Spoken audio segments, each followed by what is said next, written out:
These are the pieces in their order as they came out, starting with this one, which rides on the spindle, or the drive spindle, and it's got teeth in there. It was remarkably easy to pull off. I thought I might need pullers, but I didn't. This pulley was totally worn into a circle. Reference the new one here, and you can see the star shape in the center with the holes, and this star indentation on the top of the piece that goes over the spindle, as well as a metal piece underneath the fan.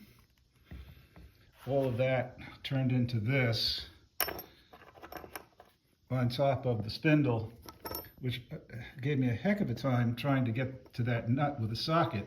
I had to use an impact tool to bend these little spines away in order to get a socket to fit over the nut and get it off. By the way, if you're in this predicament, you really need impact tools. It would be a real pain in the ass to have to use a regular socket to get that out, because the whole thing is going to be rotating.